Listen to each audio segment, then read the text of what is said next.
지금부터 2016 헌나 1 대통령 탄핵 사건에 대한 선고를 시작하겠습니다. 선고에 앞서 이 사건의 진행 경과에 관하여 말씀드리겠습니다. 저희 재판관들은 지난 90여일 동안 이 사건을 공정하고 신속하게 해결하기 위하여 온 힘을 다하여 왔습니다. 지금까지 대한민국 국민들께서도 저희 재판부와 마찬가지로 많은 범민과 고뇌의 시간을 보내셨으리라 생각합니다. 저희 재판관들은 이 사건이 재판소에 접수된 지난해 12월 9일 이후 오늘까지 휴일을 제외한 60여일간 매일 재판관 평일을 진행하였습니다. 재판 과정 중 이루어진 모든 진행 및 결정에 재판관 전원의 논의를 거치지 않고 재판장인 저나 주심 재판관이 임의로 개인적으로 진행 사항은 전혀 없습니다. 저희는 그간 3차례의 준비 기일과 17차례에 걸친 변론 기일을 열었습니다. 그 과정에서 청구인 측 증거인 갑 제174호증에 이르는 서증과 12명의 증인, 5건의 문서 송부 촉탁 결정 및 1건의 사실조회 결정, 피청구인 측 증거인 을 제60호증에 이르는 서증과 17명의 증인, 6건의 문서 송부 촉탁 결정 및 68건의 사실조회 결정을 통한 증거조사를 하였으며 소추위원과 양쪽 대리인들의 변론을 경청하였습니다. 증거조사된 자료는 4만 8천여 쪽에 달하며 당사자 이외의 분들이 제출한 탄원서 등의 자료들도 40박스의 분량에 이릅니다. 대한민국 국민 모두 아시다시피 헌법은 대통령을 포함한 모든 국가기관의 존립 근거이고 국민은 그러한 헌법을 만들어내는 힘의 원천입니다. 재판부는 이 점을 깊이 인식하면서 역사의 법정 앞에 서게 된 당사자의 심정으로 이 선고에 임하고자 합니다. 저희 재판부는 국민들로부터 부여받은 권한에 따라 이루어지는 오늘의 이 선고가 더 이상의 국론 분열과 혼란을 종식시키고 화합과 치유의 길로 나아가는 밑거름이 되기를 바랍니다. 또한 어떠한 경우에도 헌법과 법치주의는 흔들려서는 안 될 우리 모두가 함께 지켜가야 할 가치라고 생각합니다. 지금부터 선고를 시작하겠습니다. 먼저 이 사건 탄핵 소추안의 가결 절차와 관련하여 흠결이 있는지 살펴보겠습니다. 소추 의결서에 기재된 소추 사실이 구체적으로 특정되지 아니하였다는 점에 대하여 보겠습니다. 헌법상 탄핵 소추 사유는 공무원이 그 직무 집행에서 헌법이나 법률을 위배한 사실이고 여기서 법률은 형사법에 한정되지 않습니다. 그리고 탄핵 결정은 대상자를 공직으로부터 파면하는 것이지 형사상 책임을 묻는 것은 아닙니다. 따라서 피청구인이 방어권을 행사할 수 있고 심판 대상을 확정할 수 있을 정도로 사실관계를 기재하면 됩니다. 이 사건 소추 의결서의 헌법 위배 행위 부분이 분명하게 유형별로 구분되지 않은 측면이 없지 않지만 법률 위배 행위 부분과 종합하여 보면 소추 사유를 특정할 수 있습니다. 다음으로 이 사건 탄핵 소추안을 의결할 당시 국회 법사위의 조사도 없이 공소장과 신문기사 정도만 증거로 제시되었다는 점에 대하여 보겠습니다. 국회의 의사 절차의 자율권은 권력 분립의 원칙상 존중되어야 합니다. 국회법에 의하더라도 탄핵 소추 발의 시 사유조사 여부는 국회의 재량으로 규정하고 있으므로 그 의결이 헌법이나 법률을 위배한 것이라고 볼 수 없습니다. 다음, 이 사건 소추 의결이 아무런 토론 없이 진행되었다는 점에 관하여 보겠습니다. 의결 당시 상황을 살펴보면 토론 없이 표결이 이루어진 것은 사실이지만 국회법상 반드시 토론을 거쳐야 한다는 규정은 없고 미리 찬성 또는 반대의 뜻을 국회의장에게 통지하고 토론할 수는 있습니다. 그런데 당시 토론을 희망한 의원은 한 사람도 없었으며 국회의장이 토론을 희망하는데 못하게 한 사실도 없었습니다. 탄핵 사유는 개별 사유별로 의결 절차를 거쳐야 함에도 여러 개 탄핵 사유 전체에 대하여 일괄하여 의결한 것은 위법하다는 점에 관하여 보겠습니다. 소추 사유가 여러 개 있을 경우 사유별로 표결할 것인지 여러 사유를 하나의 소추안으로 표결할 것인지는 소추안을 발의하는 국회의원의 자유로운 의사에 달린 것이고 표결 방법에 관한 어떠한 명문 규정도 없습니다. 8인 재판관에 의한 선고가 9인으로 구성된 재판부로부터 공정한 재판을 받을 권리를 침해하였다는 점에 관하여 살펴보겠습니다. 헌법재판소는 헌법상 9명의 재판관으로 구성되어 있습니다. 그런데 현실적으로 재판관의 공무상 출장이나 질병 또는 재판관 퇴임 이후 후임 재판관 임명까지 사이의 공백 등 여러 가지 사유로 일부 재판관이 재판에 관여할 수 없는 경우는 발생할 수밖에 없습니다. 헌법과 법률에서는 이러한 경우에 대비한 규정을 마련해 놓고 있습니다. 탄핵의 결정을 할 때에는 재판관 6인 이상의 찬성이 있어야 하고 재판관 7인 이상의 출석으로 사건을 심리한다고 규정하고 있습니다.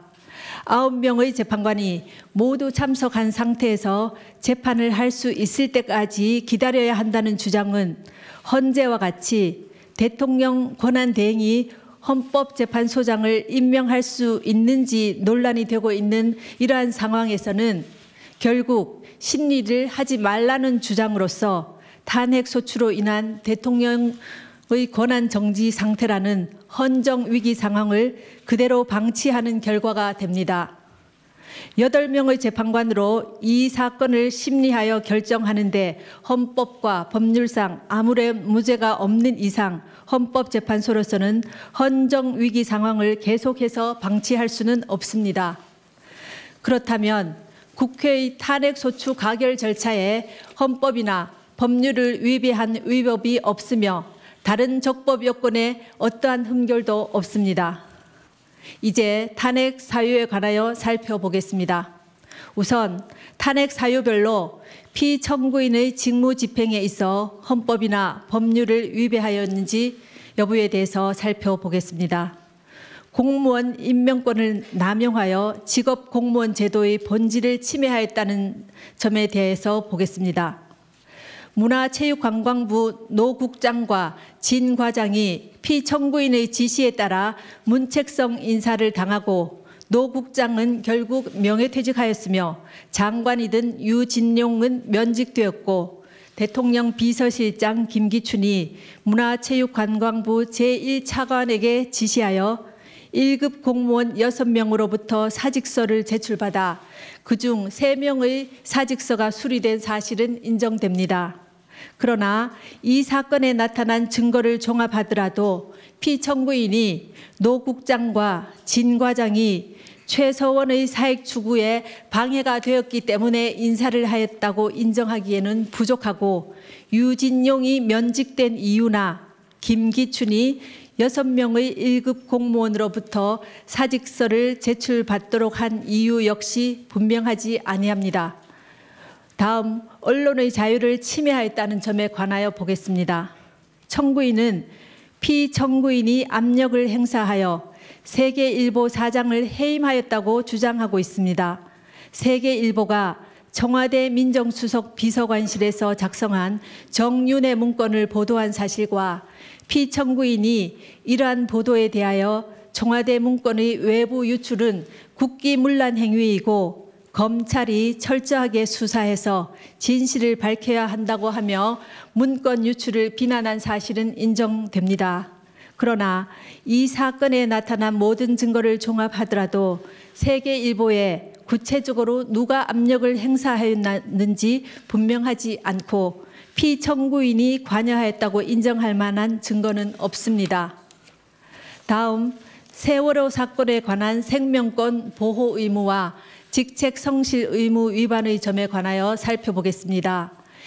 2014년 4월 16일 세월호가 침몰하여 304명이 희생되는 참사가 발생하였습니다. 당시 피청구인은 관저에 머물러 있었습니다. 헌법은 국가는 개인이 가지는 불가침의 기본적 인권을 확인하고 이를 보장할 의무를 진다고 규정하고 있습니다. 세월호 침몰 사건은 모든 국민들에게 큰 충격과 고통을 안겨준 참사라는 점에서 어떠한 말로도 희생자들을 위로하기에는 부족할 것입니다. 피청구인은 국가가 국민의 생명과 신체의 안전 보호 의무를 충실하게 이행할 수 있도록 권한을 행사하고 직책을 수행하여야 할 의무를 부담합니다. 그러나 국민의 생명이 위협받는 재난 상황이 발생하였다고 하여 피청구인이 직접 구조 활동에 참여하여야 하는 등 구체적이고 특정한 행위 의무까지 바로 발생한다고 보기는 어렵습니다. 또한 피청구인은 헌법상 대통령으로서의 직책을 성실히 수행할 의무를 부담하고 있습니다.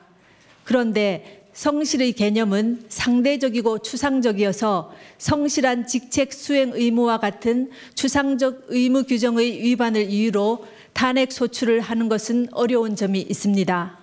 헌법재판소는 이미 대통령의 성실한 직책 수행 의무는 규범적으로 그 이행이 관철될 수 없으므로 원칙적으로 사법적 판단의 대상이 될 수 없어 정치적 무능력이나 정책 결정상의 잘못 등 직책 수행의 성실성 여부는 그 자체로는 소추 사유가 될 수 없다고 하였습니다. 세월호 사고는 참혹하기 그지없으나 세월호 참사 당일 피청구인이 직책을 성실히 수행하였는지 여부는 탄핵 심판 절차의 판단 대상이 되지 아니한다고 할 것입니다. 지금부터는 피청구인의 최서원에 대한 국정 개입 허용과 권한 남용에 관하여 살펴보겠습니다. 피청구인에게 보고되는 서류는 대부분 부속 비서관 정호성이 피청구인에게 전달하였는데 정호성은 2013년 1월경부터 2016년 4월경까지 각종 인사자료, 국무회의 자료, 대통령 해외 순방 일정과 미국 국무부 장관 접견 자료 등 공무상 비밀을 담고 있는 문건을 최서원에게 전달하였습니다. 최서원은 그 문건을 보고 이에 관한 의견을 주거나 내용을 수정하기도 하였고 피청구인의 일정을 조정하는 등 직무 활동에 관여하기도 하였습니다. 또한 최서원은 공직 후보자를 추천하기도 하였는데 그중 일부는 최서원의 이권 추구를 도왔습니다.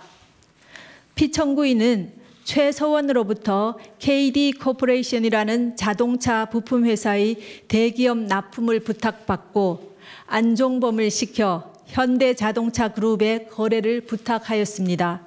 피청구인은 안종범에게 문화와 체육 관련 재단법인을 설립하라는 지시를 하여 대기업들로부터 486억 원을 출연받아 재단법인 미르, 288억 원을 출연받아 재단법인 K스포츠를 설립하게 하였습니다. 그러나 두 재단법인의 임직원 임면, 사업 추진, 자금 집행, 업무 지시 등 운영에 관한 의사결정은 피청구인과 최서원이 하였고 재단법인에 출연한 기업들은 전혀 관여하지 못했습니다. 최서원은 미르가 설립되기 직전에 광고회사인 플레이그라운드를 설립하여 운영했습니다. 최서원은 자신이 추천한 임원을 통해 미르를 장악하고 자신의 회사인 플레이그라운드와 용역 계약을 체결하도록 하여 이익을 취하였습니다. 그리고 최서원의 요청에 따라 피청구인은 안종범을 통해 KT에 특정인 두 사람을 채용하게 한 뒤 광고 관련 업무를 담당하도록 요구하였습니다. 그 뒤 플레이그라운드는 KT의 광고 대행사로 선정되어 KT로부터 68억여 원에 이르는 광고를 수주했습니다. 또 안종범은 피청구인 지시로 현대자동차 그룹에 플레이그라운드 소개 자료를 전달했고, 현대와 기아자동차는 신생 광고회사인 플레이그라운드에 9억여 원에 달하는 광고를 발주했습니다. 한편 최서원은 K스포츠 설립 하루 전에 더 블루K를 설립하여 운영했습니다. 최서원은 노승일과 박헌영을 K스포츠의 직원으로 채용하여 더 블루K와 업무 협약을 체결하도록 했습니다. 피청구인은 안종범을 통하여 그랜드코리아 레저와 포스코가 스포츠팀을 창단하도록 하고, 더 블루K가 스포츠팀의 소속 선수 에이전트나 운영을 맡기도록 하였습니다. 최서원은 문화체육관광부 제2차관 김종을 통해 지역 스포츠클럽 전면 개편에 대한 문화체육관광부 내부 문건을 전달받아 K스포츠가 이에 관여하여 더 블루K가 이익을 취할 방안을 마련했습니다.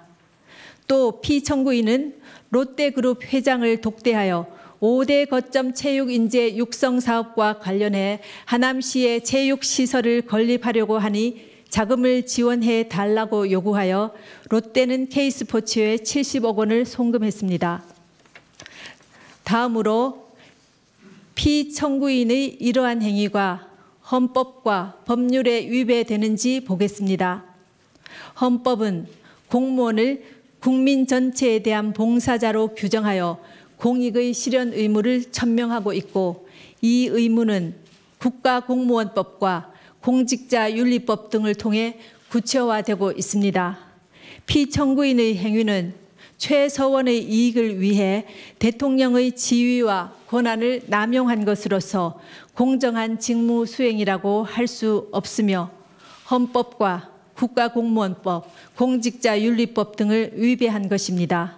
또한 재단법인 미르와 K스포츠의 설립, 최서원의 이권 개입에 직간접적으로 도움을 준 피청구인의 행위는 기업의 재산권을 침해하였을 뿐만 아니라 기업 경영의 자유를 침해한 것입니다. 그리고 피청구인의 지시 또는 방치에 따라 직무상 비밀에 해당하는 많은 문건이 최서원에게 유출된 점은 국가공무원법의 비밀 엄수 의무를 위배한 것입니다. 지금까지 살펴본 피청구인의 법 위반 행위가 피청구인을 파면할 만큼 중대한 것인지에 관하여 보겠습니다. 대통령은 헌법과 법률에 따라 권한을 행사해야 함은 물론 공무 수행은 투명하게 공개하여 국민의 평가를 받아야 합니다. 그런데 피청구인은 최서원의 국정 개입 사실을 철저히 숨겼고, 그에 관한 의혹이 제기될 때마다 이를 부인하며 오히려 의혹 제기를 비난하였습니다. 이로 인해 국회 등 헌법기관에 의한 견제나 언론에 의한 감시 장치가 제대로 작동될 수 없었습니다. 또한 피청구인은 미르와 K스포츠 설립, 플레이그라운드와 더 블루K 및 KD 코퍼레이션 지원 등과 같은 최서원의 사익 추구에 관여하고 지원하였습니다. 피청구인의 헌법과 법률 위배 행위는 재임 기간 전반에 걸쳐 지속적으로 이루어졌고, 국회와 언론의 지적에도 불구하고 오히려 사실을 은폐하고 관련자들을 단속해 왔습니다. 그 결과 피청구인의 지시에 따른 안종범, 김종, 정호성 등이 부패 범죄 혐의로 구속 기소되는 중대한 사태에 이르렀습니다. 이러한 피청구인의 위헌 위법 행위는 대의민주주의 원리와 법치주의 정신을 훼손한 것입니다. 한편 피청구인은 대국민 담화에서 진상규명에 최대한 협조하겠다고 하였으나 정작 검찰과 특별검사의 조사에 응하지 않았고, 청와대에 대한 압수수색도 거부하였습니다.